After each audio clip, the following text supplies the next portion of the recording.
Hey guys, it's Maymay. Do you have some of these Mintay Chippy albums that you want to use but feel like the covers may be a little bit daunting to cut out all those little places? Well, let me show you what I did, and I think it's pretty cool and it might work for you as well. So I want to do this album, but this is not something I want to hand cut. So I got to thinking, with all the tools I've got, I should be able to figure this out, right? So here's what I did. I'm going to use Design Space to make this happen. Can this happen on your Scan and Cut? Yes, you could do the same kind of thing on Scan and Cut. We can talk about that in another video. But here's what I'm doing. I'm taking a piece of black cardstock and this little chippy, and I'm going to lay it down on that cardstock. Now, I've got to tell you something that's very important. You want your black to be as matte as possible. Don't use anything high gloss or shiny because we're already going to have to do a little editing, but you want to make sure the background is completely contrasting, okay? All right, so I'm now standing up over my image and I'm going to use my iPad to take a photo. Now, you don't have to use your iPad. You can use your phone, your Android device, whatever you have that'll take a photo. But I'm going to use this iPad so you can see what I'm doing because I'm filming with my phone. So after I take the shot, I'll be able to come back into camera and show you what I'm doing. But you want to take your picture straight over the top, as straight as you can get it. So do your best, okay? Just be as straight over it as you can. And I will show you the photo that I was able to get. There we go. Now that's a pretty good contrasting photo, but I want to show you this. Do you see how light this edge is? That could work not in our favor. When we go to clean this up in Cricut, we need that background to be as dark as possible, okay? So here's what I'm going to do. I'm going to click Edit. Now, you could put this in your computer and you could use us editing software and make this happen, but I think this is going to work, all right? So the first thing I'm going to do is just look for a filter that will turn this black and white. So I'm going to tap on the filters, and I'm going to go all the way to the last one, which is Noir, and look, it turned it black and white. See that? So I'm going to accept that one, and I'm going to go in and do editing on my own, okay? First, I'm going to go to the one that's called Black Point. See that? And I'm going to make it as dark as I can in the background. That lightened it, that darkened it. I still have this edge over here, but to be honest, this is looking really good in dark and good in contrasting, so that's good. So what I'm going to do right here is I'm going to get rid of some of that background by cropping it out, so I don't even have to deal with it. So I'm going to do that. I'm going to do this. I want to make sure I can still see my whole little house, but now I have even less of the dark to deal with. Now what I'm going to do is go back to that editing, and there's a thing called Vignette. And I'm going to see if I can darken that up with the vignette enough. Look how much that took out. That was really good. And now let's just play. Let's go to, let's try highlights. That didn't really do much. Let's look at shadows. Can we take, oh, that did good. That took a lot of that out. And now let's do contrast. Perfect. That's going to work. I like how this is looking. Now on camera, you're seeing some extra light that I don't have. It's not in there in the real life here. So we're going to use this one. All right. Now what I'm going to do is airdrop this image to my computer. Airdrop to me. And I'll show you what the next step is. Okay. So now you can see we are at Cricut and I have started a new project. And here's what we're going to do. We have saved that photo to our computer. So we're going to click Upload. And then we are going to upload image. Now you can see I've already practiced this. I wanted to make sure I could do it and show you guys this worked. So I'm going to type in today. That's how I find my files. I type in today. Anything I loaded will pop up. And let's see. Let's use, I think it's this one. So we're going to go to that one right there. And then here's what I'm going to do. I'm going to pick simple. The reason I am is because this is high contrast colors and transparent or monochrome background. So we're going to choose simple, okay? And I'm going to say continue, and that will go to the next page. And then all of you are going to say to me, you should just use the automatic background remover. And I'm going to do it to let you see this, okay? Sometimes it works, but sometimes my image is just too different colored for it to work. So let me show you. I'm going to click remove background, and you'll see here that it leaves a little bit of noise. Do you see that right there? Just a little bit in there. So what I'm going to do is revert it back, and I'm going to do this myself with my little select tool. I don't know why, but I feel like this does a better job. So I'm going to get in there, and everywhere it's dark, I'm just going to click. And I think I get a better result. You may not think so. You may think the other one works fine, and if it does, go ahead and do that. But everywhere I'm clicking, all that black is going away. I see a little bit of noise still left in there, but maybe not too bad. All right, so click around, click around. You want to make sure you get all the centers. I will also tell you this, if there's a little bit of trash in there, a little bit of noise around it, it's not going to hurt anything. You're still going to get the shape you're looking for. All right, so finish this guy off and do the outside. Don't forget to do the outside because this is what we're looking for. Now, if you want to get super picky, you can come in here. I can blow this up. And I can get this where I can see it. Uh-oh, didn't mean to do that. I clicked on the wrong thing. Get this where I can see it. And then I can do like this and really clean up this little bit of black that's showing. But I got to be honest, I'm not going to be that picky. I will here because I started. But I'm not going to be that picky all the way around. Some of these places will go quicker than others. But again, not going to worry about it. All right, let me undo that. And I'm just going to let it be like it is. You'll see in the finished project, it's not that big of a deal. Okay, let's call that done. Apply and continue. Now look, this is the print and cut image, but look how good this looks. It looks just like our piece that we're wanting to do, right? So I'm going to click on this guy and I'm going to name this, and this is going to be Mintay Christmas, if I can spell Christmas House. I think I've already called the other one that when I saved it, so it may not let me. Let's see. It may replace it. All right, so here it is. You can see we have 2 of them.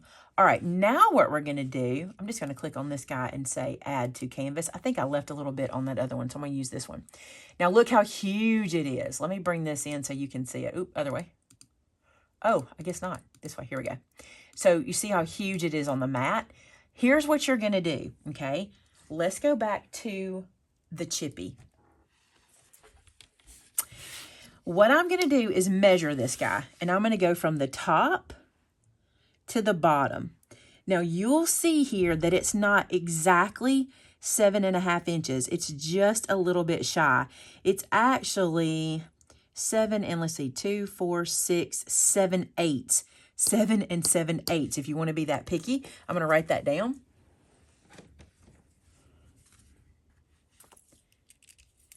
So 7 and 7 eighths. And then I'm going to do the width. Now to do the width, you want to do the widest point, okay? And I'm going to show you something else that happened when I got it into the software that will happen for you too. Let's see. So this guy is 5 and 2, 4, 6, 8, 10, 11 sixteenths. So let's do that, 5 and 11 sixteenths.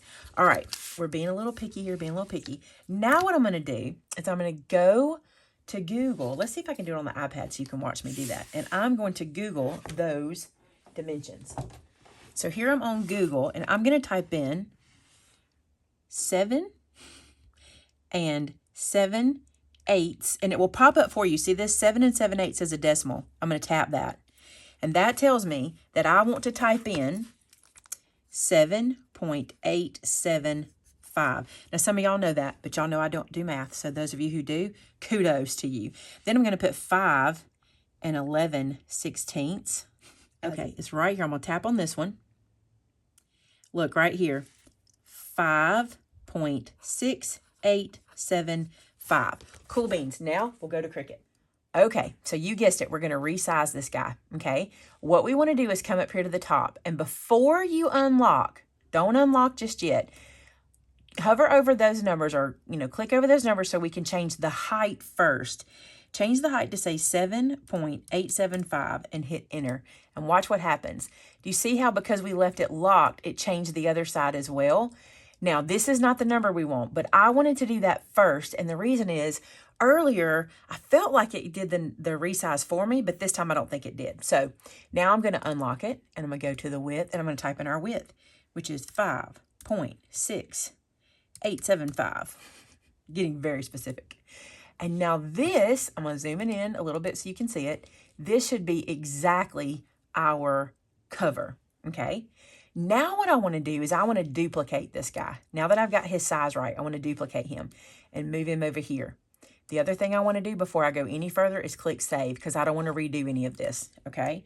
So Mintay, oh, I still can't spell, can I? Yes, I did. I spelled it right, Christmas House. And then I'm going to call this, what do I want to call this? Let's do a new collection. Let's do Mintay. Mintay Chippies, because I have a lot of these. And if this works, I'm going to do it. All right, Mintay Chippies, save. All right, now here's what I want to do. I do not want to have to clean up the photo and do all that again to get the solid background. So what I'm going to do is come over here to shapes, and I'm going to get like a square. Let's start with a square.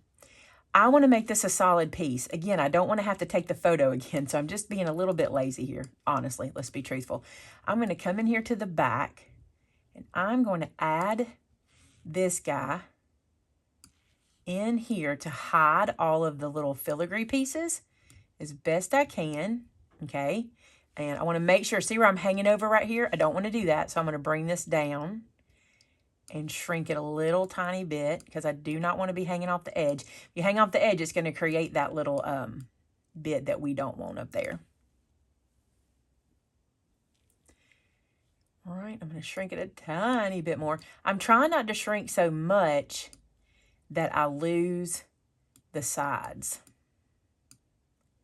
All right, so we want to make sure we're all covered in, and now we're going to select both of these pieces just by doing that and go down here and weld those together and watch what'll happen. See, now I just want to cover this in, and I'm just going to go to shapes and grab like a circle. That'll probably work really well. And then I'll bring it over here and look, stick that there, select them both, weld. So now I have my pages and my cover, and I want to save this because I don't want to do it again. Click save. All right, let's go to the Cricut and cut it out. Okay, so I'm loaded it into the maker. Now here's the thing, I did not show you doing that on Design Space because it was just simply make it and tell it to go, everything's done. I will tell you this chippy that I'm using is not extremely symmetrical. How do I know that? I did a sample cut and I could see that there is a front and a back. It doesn't match up. So that's why I flipped my paper over. I actually want the underneath side of this paper to be the front. So if you're concerned about that, if you're using a double-sided paper, you need to pay attention, and you might want to like mark your paper. I would make it and do a sample like I did, just cut it from some scrap paper to see, and then you'll know which way is front and back, okay? Just to let you know. All right, here we go. Let's cut it. Okay, so I have cut them out, but I want to show you something. This is the one I did first off camera before I brought it to you guys because I did a test to see if this was going to work, and it did, and it worked the first time perfectly. This is the one I did today on camera with you, and I want to show you what I did. Some of you guys are eagle eyes, and you probably saw that I messed my measurements up. Somewhere in there, I had my measurements wrong. I think I either left it locked or something and changed the measurement without paying attention. So if you're an eagle eye, you saw that. So the one I cut today was wrong. So I'm showing you this because I want you to be sure when you're doing it, you make sure your measurement's right before you go cut, okay? So this was my sample. This one did not work out. That's okay. So since then, I have gone through and cut all of these out. And let me show you. So here's our little chippy, right? And then here's the piece for it. Now, something else I want to show you while I got you here. Number one, it is not perfection. It is not absolutely perfect. But honestly, I'm going to ink the edges. No one will know the difference. It'll be perfect when we're done. The other thing I want to show you is this. This guy right here, like I told you, is not symmetrical. So he's not the same here as he is here. So you're going to have a right and wrong side. So you will need to pay attention to that. Do you see how this doesn't match up right here? See that? It's because you have to flip your page to the right size, to the right side, that is. Now, what I did to overcome that is when I was placing my paper on the mat, I knew which way this was going to cut. I knew which side was which, okay? And I just made sure I put my paper on my mat the correct way. It did take some thinking. All right, and here's my solid pieces that I showed you how to do. So I was able to cut all of this. Look, all of these guys now have their solid pieces in between. So I'm going to ink and glue. Let's do that first. Now here's my plan for inking. I'm going to ink the chippy, all right? Then I'm going to glue the page on it and ink it again. This is going to be a lot of inking, but I think I will get a better result if I go ahead and ink this and kind of knock it back. So anywhere it's not perfect, it will look more perfect when I put the piece down. Now, why am I going to do them and then glue it down? Because I don't want to fight that page. So I'm going to do this part first. I'm even going to come in here and just kind of hit this to kind of knock the color back. You could just do this and not even put paper on it. You know, you could just play with ink. I've colored these with markers, which is super cute if you just want to do that and not put paper. But the point of today was I wanted to show you that kind of trick for getting these things cut even if you don't have an SVG for it. Okay, so there's this side. I'm going to go ahead and glue this down. I want to show you because this is going to be my process the rest of the way. All right, let's glue. So I put my glue onto the piece, and then I'm going to put my paper down onto that, and I'm just going to line it up to where it is the most accurate. Remember, it's not perfection. I'm just going to line it up where it is the most accurate. Does that make sense? So there's places like here where my chippy shows a lot. I'm not going to stress about that. Can you imagine what this would have been like to cut by fingers, right? So this makes it easier. Now that I've got it together, I'm going to ink the whole thing together, and it'll help to blend in those edges that just didn't match very well. Just going to ink it all up. I don't really know how I'm going to decorate the front. We'll get to there. I just thought it'd be cute if I did this kind of plaid. I mean, not plaid. I'm going to put plaid behind it. But if I did this kind of blue color, I could do anything I wanted to it. I'm going to run this ink up here. I just think it looks kind of good to look a little distressy. Knock some of that bright blue back. And just run it wherever you want it. So I flip this guy over and ink the back side. Now I'm going to bring my next page over, and I want to show you this. So my next page is a solid house and a solid cut, right? I'm going to do the same thing. I'm going to ink the edges of the solid house. It's a just in case situation, in case anything hangs over the edge. I'm going to get this inked up. Okay. Then we're going to glue this one down. And I'm going to glue the plaid side facing up because I want that to show through. So I'm going to glue onto the back side. Now I'm going to put glue on the back of this and glue it to here so that my cover will then look like this. Isn't that cute to have the little plaid through there? I think that is so cute. So just going to glue this guy down. Now these will match up because they are from the same, you know, the same little set. And actually they don't match up perfect, which is okay. I guess it's because they have a right and a wrong side and I did not pay attention to that, but it's okay. It'll be cute. It's just going to be the album cover. And I can ink anything I need to, like over here where it's kind of showing a little bit. I'll just ink that up and knock all that back. That's one thing about ink. It can really hide any little mistakes that we have.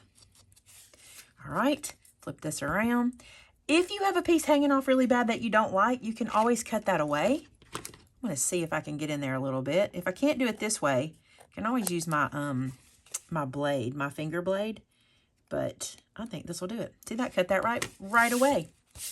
Perfect. Not perfect. We don't do perfect, but it's pretty dang close. Okay, so now I'm going to keep going. I'm going to line up my pages to the right side. This will be the right side. This will land here. I will ink and glue all the way through the book, and we'll get back together. Okay, so I've covered all the pages. They're all stacked up, but we're going to put some holes to put some rings. These are the rings I'm using. These are the 2-inch rings. They're a little bit larger. Are these an 1.5 inch? No, these are 1.5 inch rings. I had to measure them there. And here's where I'm going to put my holes. I'm going to put one up here at the top, about here, okay? And then one down here at the bottom. I'm hoping those are going to be pretty much over each other. I might be a little off on this one. I might need to go like that. Okay. And I'm going to do them one page at a time. I'm going to use my Crop-A-Dile to do it. Actually, I'm using Brenda's. Somehow it ended up in my room. I'm going to use a Crop-A-Dile. I'm going to lift off the first set. Now remember, this one's thick because I layered it up. And I'm going to use the bigger hole for this. There we go. I'm going to stick this in here like so and make that first hole. This first one's going to be a little difficult because it's thick. Not difficult to punch, but I have to get it in there. So there's that end. Then I'm going to come down here and do the bottom one. And I'm going to go in so that I know my rings won't pop off. There we go. Now this one becomes my template for the rest. So what I'll do, move these aside over here. What I'm going to do is line these up. And then trace. They're not perfect. They don't line up perfectly. So you're just going to get close, which is good. We don't need perfect. All right, I'm going to trace inside of here. And then these are so thick. I'm only going to let them be my template one time so I don't have to fight them. All right, I'm going to poke my holes. And I'm going to do this over and over again for every page. Trace, poke, and then we'll put them together. So I got them all the holes punched. And now I'm going to load them up on the rings. So I'm just going to start at the bottom here. This is not hard. You just put one and then the other. You may find you don't need this big of rings. I'm not sure. I like the 1.5 inch because it gives me some room. But if you don't think you need them quite so big, if you don't want quite as large of a ring, you can always edit that. And now I'm going to do this one at the top. See if I can do it with all of them together. just work this down. Sometimes this goes easy like that, and sometimes you have to work it. All right, so there is our little book. I think in hindsight, I would have moved this hole up more in here, I think. I don't really love it at the bottom. It's not the end of the world. It works. And let's pull this out so that our little hinge is on the outside. And then our little book opens like this. Isn't this cute? I think these are really cute. They're cute little gifts and everything. But let me tell you something. You probably want to see me decorate this. I got a little tip for you. So I did something. I cut this as a second piece, and what I'm going to do is cut these pieces out to put like snow at the top and around the windows and stuff like that. But if you want to see that video has already gone up because it was my Thursday live show from last week. So we'll put a link to it in the description so you can watch me decorate it. I made this ahead of time, and I thought this would be fun to do in the live show to start our decorating process. So that's what we're going to do. So I hope you enjoyed this. I hope this gave you a tip for using for your albums. You know, Mintay makes a bunch of these. We carry different styles. So not just the little Christmas house, but we have a house, and I think there's a heart. There's all different kinds. And you can use this same process to cut your covers. So let me know in the comments below if this works for you. Again, I don't know if someone's done this before. This is just the way I'm doing it and the way it works for me. Give me a thumbs up if you think this is a cool idea. I love whenever you guys do that. It lets me know you like this kind of video. And don't forget to subscribe. Thanks so much for being here today. And until next time, bye now.